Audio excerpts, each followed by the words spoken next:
भगवान ये कह रहे हैं भाई कि तू कर्म कर, सरल बात यही फैली है, तू फल की चिंता मत कर। फल की चिंता मत कर, इसका मतलब क्या है? इसका मतलब ये है कि फल का ऑप्शन आपके पास नहीं है।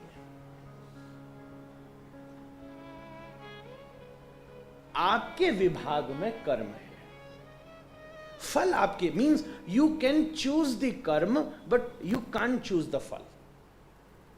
भगवान ने कहा भाई मैं फल चॉइस करने का अवसर समाज को नहीं दूंगा, नहीं तो आदमी तो बड़ी चतुराई दिखा देता, कहता महाराज इसका रहने दो ना, इसका दो।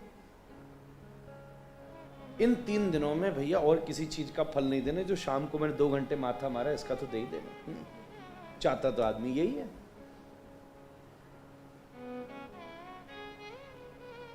ठाकुर जी ने कहा वो मैं डिसाइड करूंगा। अच्छा एक और मजे की बात है, फल जो है वो अक्यूमुलेटिंग है। कर्म जब प्रॉपरली अक्यूमुलेट होता है, जब ऐसा नहीं है कि ये मानिए कर्म है और ये मानिए फल है, तो ये आपने कर्म किया तो ये रहा फल, ना ना ना ना, ऐसा नहीं है। ये भी हो सकता है कि ये आपने कर्म किया और ये रहा फल, और ऐसा भी हो सकता है कि ये आपने कर्म किया और ये रहा फल।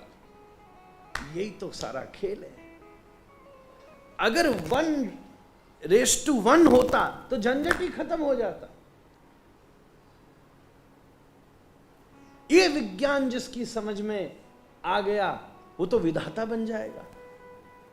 ठाकुर जी ने कहा मैं इशारा करूंगा पर इस रहस्य को नहीं खोल सकता।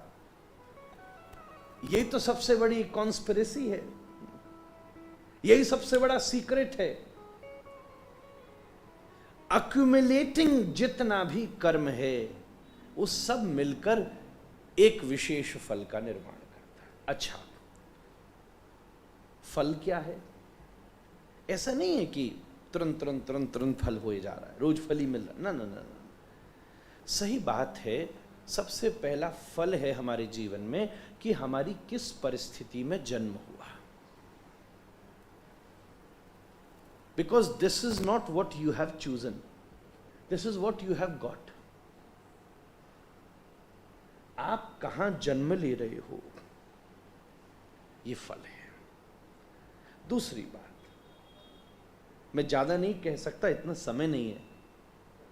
दूसरी बात जन्म फल है, दूसरी बात शिक्षा फल है। एक ही स्कूल में एक ही टीचर से एक ही क्लास में 50 बच्चे पढ़ते हैं, परंतु एक अव्वल आता है और एक फेल भी होता है। तो कर्म की दृष्टि से देखा जाए ठाकुर साहब तो सबने बराबर कर्म किया। रोज सुबह सब 7:30 उठे, 7:45 वहां गए। अच्छा मैं तो ये भी कहूंगा कि कभी कभी ऐसा भी होता है कि बच्चा भी कंसंट्रेट करने की कोशिश करता है, खूब करता भी है। शिक्षा रिजल्ट, शिक्षा का रिजल्ट फल नहीं है। सॉरी, ये नहीं कि आप फेल हो गए और पास हो गए ये आपका फल है, ना ना ना। आपने उस परिस्थिति से कितना ग्रहण किया, ये उसका फल है। तो इस तरीके से ये जो मोटी मोटी चीजें हमारे जीवन में घटती हैं, ये हमारे जीवन के महत्वपूर्ण फल हैं।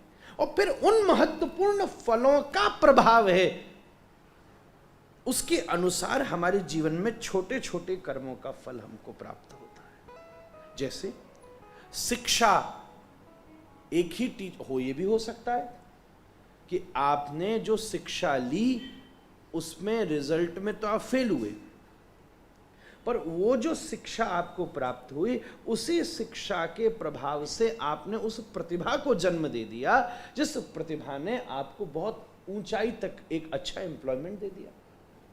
तो शिक्षा, कई बार बिना पढ़ने पर भी कई अत्यंत अनुभवी हैं, कई बार बहुत पढ़े लिखने पर भी 10-10 डिग्री लेकर घूमने पर उनके जैसा डंप आदमी मैंने नहीं देखा। कई 10वीं आपने भी देखे होंगे, मैंने भी देखे होंगे। तो जन्म फल है, शिक्षा फल है, इस प्रकार से अर्थ भी फल है। अर्थ भी फल है। और सही बात कही जाए तो मृत्यु भी फल है। कौन सा दुनिया का ऐसा आदमी नहीं होगा, चाहे वो अच्छा काम करता हो, चाहे सारे के सारे बुरे काम करता हो, डॉक्टर कह कह के थक गए हो फिर भी खाए बिना पिए बिना न मानता हो, वो भी ये तो मन में रखता ही है कि यार कम से कम मौत बुरी नहीं होनी चाहिए। ऐसा नहीं कि अस्पतालों में मैं रगड़ता रहूं, चाहे रोज शाम को दूसरे लोग पर पहुंच जाता हो, फिर भी वो चाहता यही है कि मरने के बाद परलोक ही मिलना चाहिए भाई। वो तो झटपट कोई काम हो जाए, ये नहीं कि बस खुद तो मरे सो मरे, इतना खर्चा करके मरे कि परिवार वाला भी मरा। जिंदगी भर की कमाई एक जना बीमार पड़ गया उसी में गई। हर आदमी ये कामना करता है। वो भजन लिखा है ना, परीक्षित कथई इसलिए सुन रहा है कि भाई अब ये तो होना तो है ही, पर मैं इस डेथ को डेकोरेट कर लूं। हर जना बैठा बैठा प्रार्थना करता है, इतना तो करना स्वामी, जब प्राण तन से निकले, गोविंद नाम लेकर, फिर प्राण तन से। तो भैया फल है। तो भगवान ने ये कहा है कि यू कैन टैप ऑन कर्म बट नॉट ऑन द फल। तो पहली चीज समझने की ये है कि जो आपका, अगर आप में इतनी टैलेंट आ गया, इतना टैलेंट आ गया कि आप में काम करने का जो एक्साइटमेंट है वो फल से नहीं है, कर्म से है। श्री कृष्ण यही डाइवर्ट कर रहे हैं अर्जुन को। तो थोड़ा सा अपने विजन को चेंज लेकर के आ। मेरे पिताजी, कोई आके बोलता ना ठाकुर साहब कि महाराज जी दिन भर लगा रहता हूं, बड़ा व्यस्त रहता हूं, पर बस पूर्ति नहीं हो पाती। महाराज जी कहते पूर्ति दुनिया में किसी की नहीं हो पाई। आवश्यकता कभी भगवान आवश्यकता में कमी नहीं रखते और इच्छा कभी पूरी नहीं कर सकते। इच्छा किसी की पूरी नहीं हो सकती और आवश्यकता की कभी किसी को कमी नहीं रह सकती। तो वो ये कहते, भाई तू बड़भागी मान इस बात के लिए कि तू व्यस्त है। 70% भारत तो व्यस्त होने का भी प्रतीक्षा करता है कि how can I get busy, और फिर उसके लिए साधन ढूंढता है। तो कुछ नहीं तो बैठा बैठा प्ले स्टेशन ही खेल रहा है। हमारे आजकल मैंने युवाओं में देखा प्ले स्टेशन बड़ा खतरनाक है। एक दिन मैंने भी सोचा यार होता क्या है, मेरे को चलाने नहीं आया फोन में। फिर पता चला फोन में नहीं चलता महाराज जी, उसके लिए अलग मशीन लानी पड़ती है।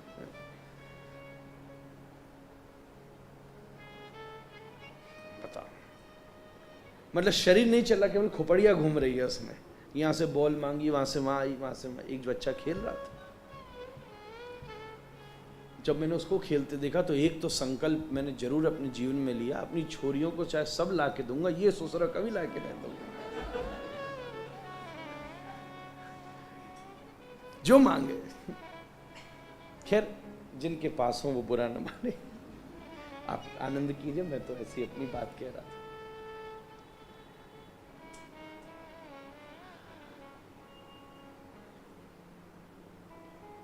तो इसलिए एक शब्द का निर्माण हुआ। श्री कृष्ण ने कहा कर्तव्य।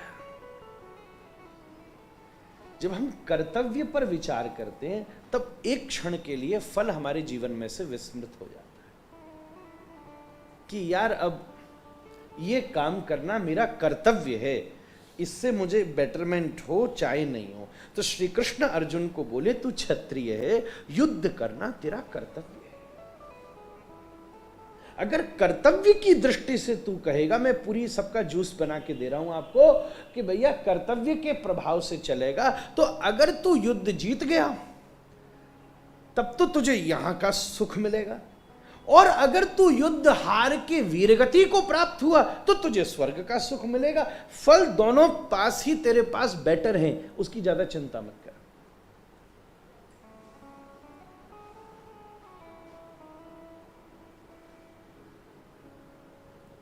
कर्तव्य इसलिए भारत ने शब्द दिया कर्म मत करो। आज ये कर्म शब्द भी इंटरनेशनल हो गया और इसको भी एक आ लग गया है। कर्मा, योग योगा, कर्म कर्मा, पता नहीं क्या क्या होगा है? हाँ सही बोली मां, राम रामा रामा।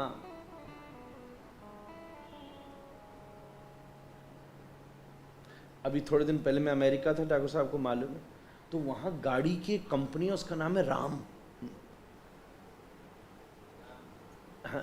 बात हाँ वो तो रैम तो मुझे पता है बंसल जी, बाद में बताई कि रैम है। मैं कह रहा यार राम ही राम के जलवे हो रहे हैं यार। ऐसा कई बार हो जाता,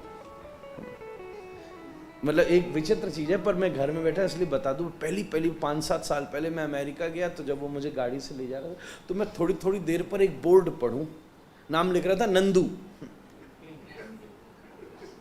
अबे मैंने कहा नंदू, ये कहां से हमारे केमछो आ गए यहाँ।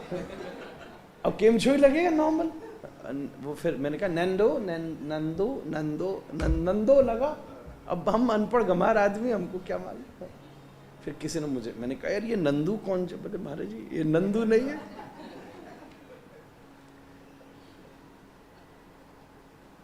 ये सब यमदूत है यहाँ। मैं ठीक है। तो मैं 2 मिनट आप फ्रेश हो जाओ, इसलिए जरा हंसाने के लिए बात, इतना हैवी लोड चल रहा मामला है। ये सब थॉट्स का अम्यूजमेंट है महाराज।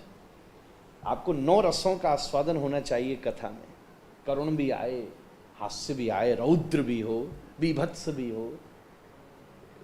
दादा गुरुजी कहते थे कथा में 9 रसों का श्रृंगार होता है, इसलिए हम सब करते।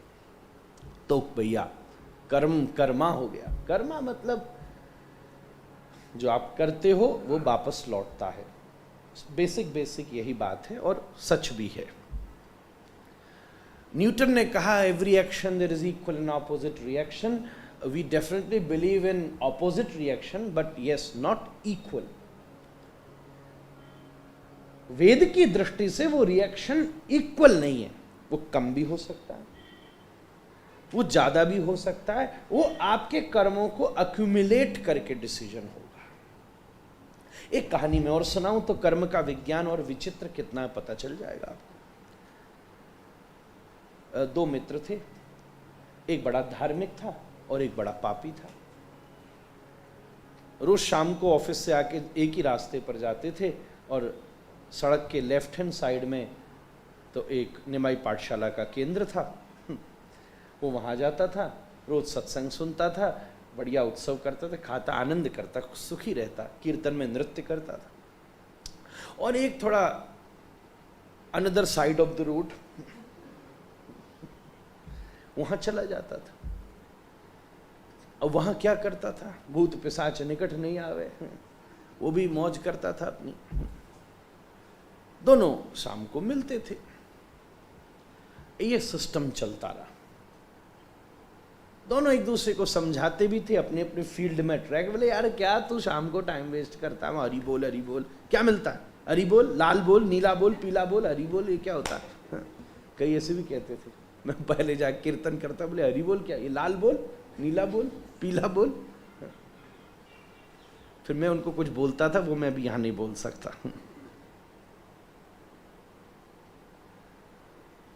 तो वो दोनों एक दिन वापस आ रहे थे। वो मंदिर की देहली से उतर रहा था तो उसके पैर में इतना मोटा कीला घुस गया कि आर पार हो गया, खून खच्चर हो गया। और वो उस दिन मदराने से उतर रहा था तो थोड़ा सा नशे में तो था ही, पर उतरते समय नीचे एक ऐसी पोटली पड़ी थी, उसमें उसका पैर उलझा और धड़ाम सीना नीचे गिरा। तो एकदम उठ करके पोटली में गुस्साई। नशे में आदमी को होश नहीं रहता, तो उसने पोटली को एकदम ऐसे किया तो पोटली खुल गई और उसके अंदर गोल्ड कॉइन्स थे। उसने बटोर ली, बड़ा खुश। थोड़ी देर में दोनों घर पहुंचे। उसने कहा, देख आज मुझे गोल्ड कॉइन्स मिले हैं। और दूसरा बेचारा पट्टी बांधे बैठा था, व्हील चेयर पे तो घर पहुंचा था। बोले, कर ले और हरी बोल। अब देरा नस नस बोले हरी हरी। क्या मिला तुझे? और रगड़िया मां, और करिया, और किया करिया, क्या फायदा? तो पैर में इतने बड़े बड़े कीला घुस गए। देख हम तो ने मौज काटी है और क्या आनंद किए हैं, और ये देख क्या बढ़िया पोटली हमको सोने की मिली है।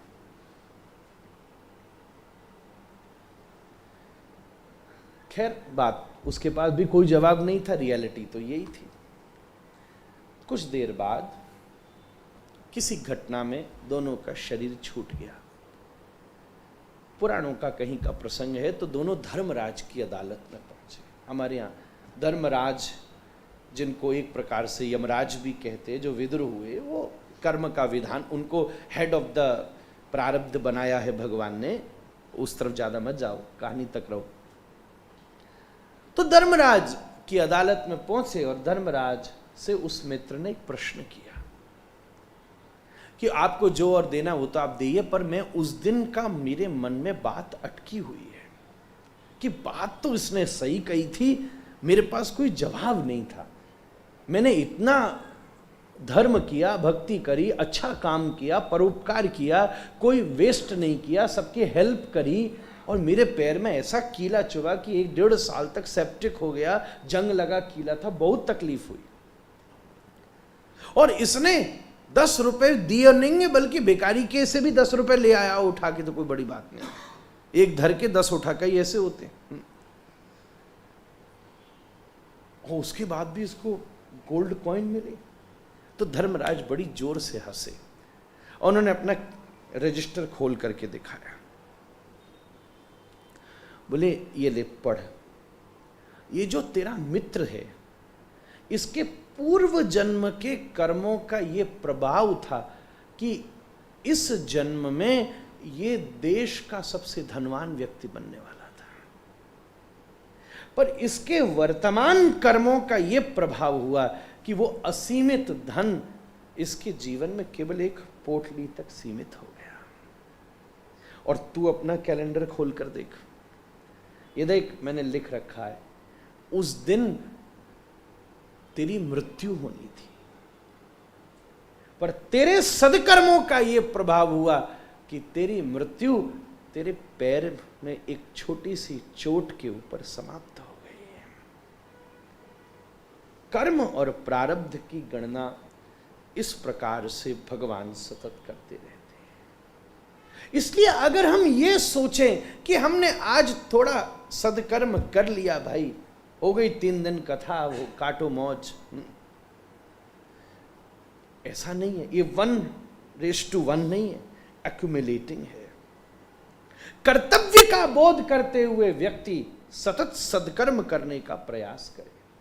कर्म के 4 विभाग हैं: संचित कर्म, आगामी कर्म, प्रारब्ध कर्म और क्रियमाण कर्म। इतनी व्याख्या की तो मेरे पास अवसर नहीं है, पर मैं एक छोटी सी कथा से 4 विषय को समझा देने की कोशिश करता हूँ। एक व्यक्ति धनुष बाण लेकर खड़ा था और उसने, ध्यान से सुनिएगा, तीर छोड़ा तो एक तीर निशाने पर लग गया। उसने दूसरा तीर छोड़ा, वो छूट चुका है और निशाने पर नहीं लगा है। तीसरा तीर छोड़ा, तीसरा तीर उसने धनुष पर चढ़ा लिया और चौथा तीर उसके तरकश में रखा है। तो 4 तीर हुए, एक जो लग चुका है, एक जो हवा में है, एक जो धनुष पर है, एक जो तरकश में है। बस कर्म के भी ये 4 विभाग हैं। एक कर्म है जो आप कर चुके हो, means there is nothing more to do in that. किसान ने एक सीड को सो कर दिया तो इससे ज्यादा वो कुछ नहीं कर सकता। मीन्स तीर निशाने पर लग चुका है, अब अपने आप उसका बीज फूट के फसल बनेगी। पर इतना ही नहीं है कि बीज लगा के और छोड़ दिया। दूसरा क्या है? दूसरा वो कर्म का विभाग है जो अभी आप अपनी तरफ से कर चुके हो, पर वो अभी फुली मैच्योर नहीं हुआ है, in the process of maturing. अब उसमें आपके करने लायक कुछ नहीं है, पर उसमें अपने आप होने लायक बहुत कुछ है। वो अभी फुली मैच्योर नहीं हुआ है।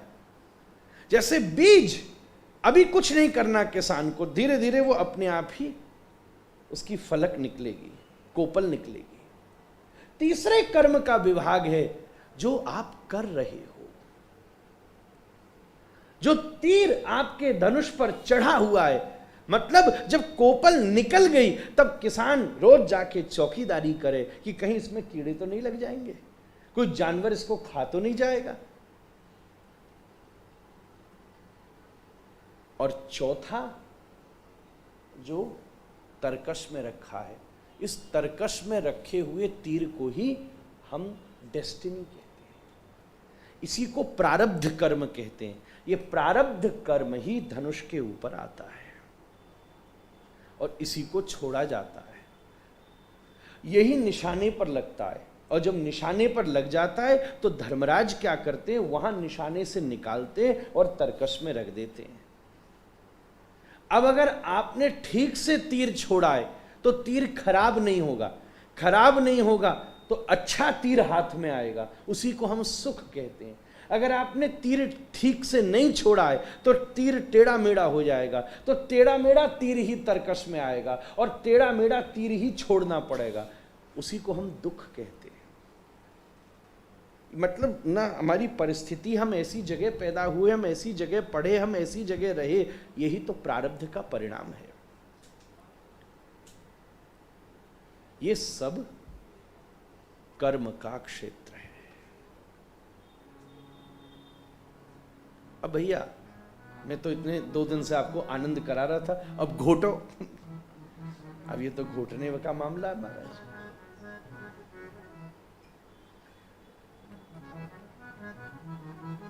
इतना ही नहीं, थोड़ा इसको और आगे कहना चाहिए।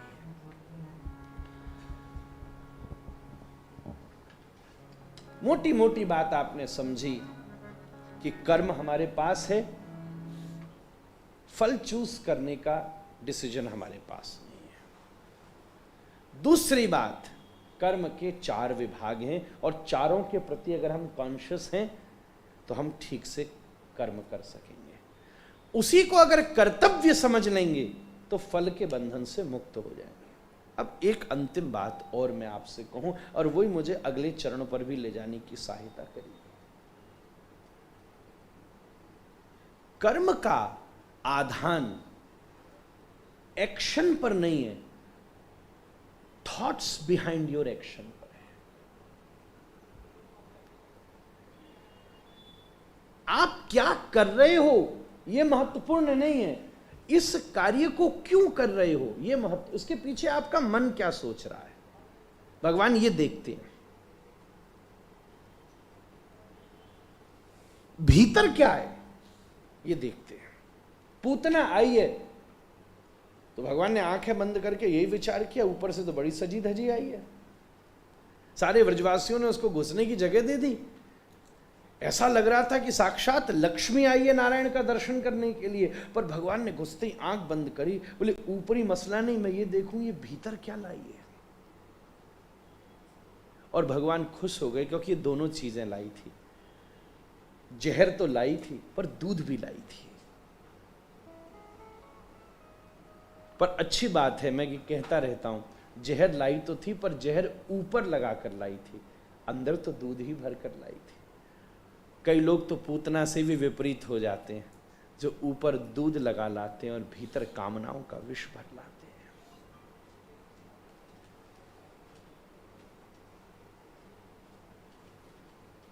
एक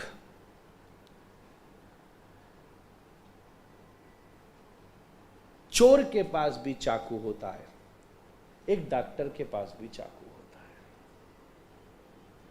मजे की बात है कि दोनों ही मुंह भी ढक कर आते हैं। ऑपरेशन थिएटर में डॉक्टर भी मुंह ढक के जाते हैं। आजकल तो सारे लोग घूम रहे थे थोड़े दिन पहले तक, और दोनों ही पेट भी चीर देते हैं। तो ऊपर के एक्शन में तो दोनों एक ही कार्य कर रहे हैं, दोनों ही पेट चीर रहे हैं।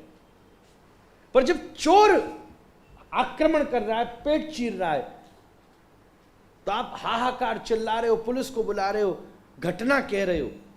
और जब डॉक्टर कह रहा है तो कागज पे साइन भी कर रहे हो कि भाई मर गए तो तेरी कोई जिम्मेदारी नहीं है, और जिंदा रह गए तो फिर तू डॉक्टर ही भगवान है। भाई एक ही कार्य के पीछे कितने मुख्य दो उद्देश्य हैं। तो कर्म का आधान एक्शन नहीं है, क्रिया नहीं है, मोटिव बिहाइंड योर एक्शन है। मैं पहले दिन इस बात को कह चुका हूं। इसी गीता को 3 मोटिव से सुना जा रहा है। सुन तो तीनों ही रहे हैं, तीनों एक सी ही क्रिया कर रहे हैं, पर मोटिव तीनों का अलग है। धृतराष्ट्र केवल इंक्वायरी करना चाहता है, किम कुर्वत, क्या हो रहा है। संजय केवल जानना चाहता है और अर्जुन मानना चाहता है। मोटिव अलग है, शब्द तीनों के कानों में बिल्कुल एक से जा रहे हैं। ये उद्देश्य हमारे कर्म को सदकर्म या असदकर्म के रूप में परिणत करता है।